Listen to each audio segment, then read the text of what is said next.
In the heart of San Francisco, California, stands the Queen Anne Hotel, a historic building with a rich and storied past. The hotel has long been rumoured to be haunted, particularly Room 314, which has been the subject of numerous ghostly accounts over the years. It was in this room that a couple, Joanna and Mark Preston, decided to spend their anniversary night on October the 8th, 2016, hoping to experience the paranormal for themselves. Joanna, an avid ghost hunter, was thrilled at the prospect of staying in the allegedly haunted room.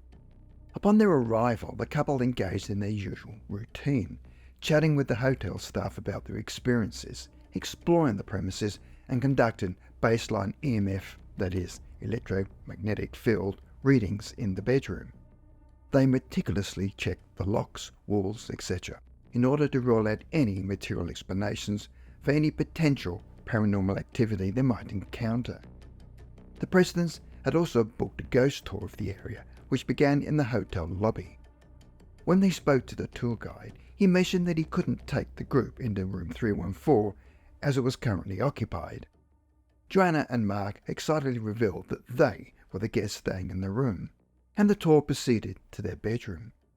The guide enlightened the group with the history of the building, explaining that it was originally constructed as a girls' school, with the bedroom serving as the matron's office. Later, the building was converted into a gentleman's club before finally becoming a hotel. Throughout its various incarnations, guests had reported numerous instances of paranormal activity, particularly in room 314. It was believed that the matron's ghost haunted the room, delighting in mischievously moving objects and turning on taps.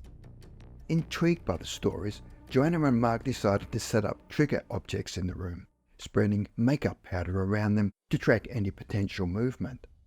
They then rejoined the tour, eager to see if anything would happen in their absence. Upon returning to the hotel later that evening, the couple was disappointed to find that nothing had moved. Undeterred, they settled in for the night, setting up a digital recorder and other ghost hunting equipment.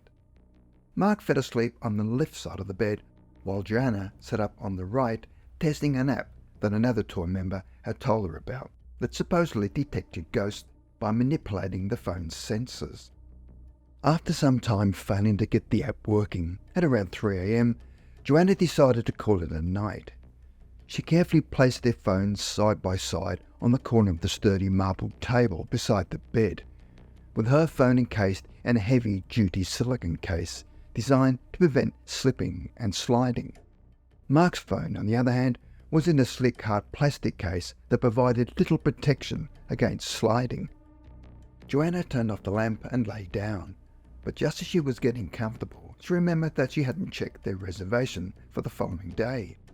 She sat up, turned on the light, and reached for a phone, only to find that it wasn't there. Looking down, she was shocked to see a phone lying on the ground, still plugged in, up against the baseboard of the wall. Perplexed, Joanna considered the impossibility of the situation. Her heavy phone in its sturdy non-slip case had somehow managed to slide off and fall from the immovable marble table without making a sound, landing precisely against the wall. If any phone were to fall, it should have been Mark's, which was precariously perched on the very corner of the table in its slick case. Joanna woke Mark with a sharp elbow to the ribs, explaining what had happened and pointing at the phone on the floor. Raising his eyebrows in disbelief, Mark suggested that they switch sides of the bed. Joanna readily agreed, still unsettled by the mysterious movement of her phone. As they settled into their new positions, with Mark hugging Joanna from behind, they were just beginning to relax when a chilling sound emanated from the space between the wall and the bed, right behind Mark. A little girl's giggle, followed by a tiny voice saying, "Hello." Joanna felt the blood run cold, and she sensed Mark's body go rigid behind her. She swallowed hard and touched his hand, seeking reassurance. Mark whispered in her ear, "I heard it too." Sleep eluded Joanna that night. She turned on the television and sat there, watching reruns and staring at the corner of the room, her mind racing. The The voice that they'd heard was not that of a school matron, but rather a little girl. Determined to uncover more information, Joanna spent hours on Ancestry.com and other websites cross-referencing census data for the building's various incarnations as a school and a gentleman's club. While she discovered that a couple of men had died while residing in the home, no specific locations for their deaths were listed. The following day, Joanna and Mark continued their investigation, recording and photographing various areas of the hotel. On the third floor, they encountered a stained glass window in the hallway that led to an old air passage. As they sat on an old church pew, recording ambient noise, Mark suggested they return to the lobby, as nothing seemed to be happening. At that precise moment, the stained glass window, located some 10 to 15 feet away, slammed open. Upon inspection, they found that the window operated on the standard pulley weight system, and although it could be opened by jumping up and down furiously directly in front of it, thereby loosening the frame through vibration, repeated attempts to open it simply by walking failed. The couple then moved to the hall outside the elevator, sitting on benches and discussing the hotel's quaint policy of offering sherry and cookies in the evenings.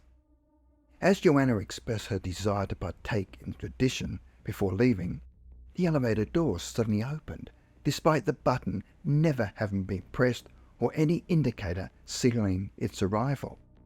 It was as if the elevator had been waiting on their floor, opening of its own accord. Expecting to see new guests, Joanna and Mark were stunned to find the elevator empty. Perplexed, they considered the possibilities. Either the old and glitchy elevator behaved this way all day long, or the staff had the place rigged with cameras and ran around pressing buttons to spook the hotel patrons, or the elevator had been triggered by some other means. When they made inquiries at the front desk about the elevator's tendency to open on its own, she looked at them as if they were speaking a foreign language, stating, "Well, that wouldn't be very safe." Upon reviewing her recordings, Joanna discovered one particularly intriguing EVP, that is, electronic voice phenomena recording. With her digital recorder placed in the centre of the bed and her husband brushing his teeth in the bathroom, Joanna had attempted to explain the device's function without using modern terms that a historical entity might not understand. She had said, "This device makes a record of sound. It can copy any noises it detects and allows me to listen to them at a later time, as many times as I like, just by pushing this button. If you speak to me, I may not be able to hear you with my ears, but if you try hard enough, this little device might be able to detect your voice and allow me to listen to it later." To her astonishment, a woman's voice, clearly not her own, replied to her explanation with an "ah," as if expressing understanding. The voice appeared over the garbled words of her husband in the background, as if spoken directly next to the microphone. Years later, Joanna and Mark's experience in room 314 of the Queen Anne Hotel remains a mystery. The historic building with its elegant charm continues to captivate casual visitors and paranormal enthusiasts alike. While the couple may never fully understand the events that transpired during their anniversary stay, their encounters with otherworldly forces in room 314 continue to stay with them, ranking among the most undeniable brushes with the paranormal they have ever experienced.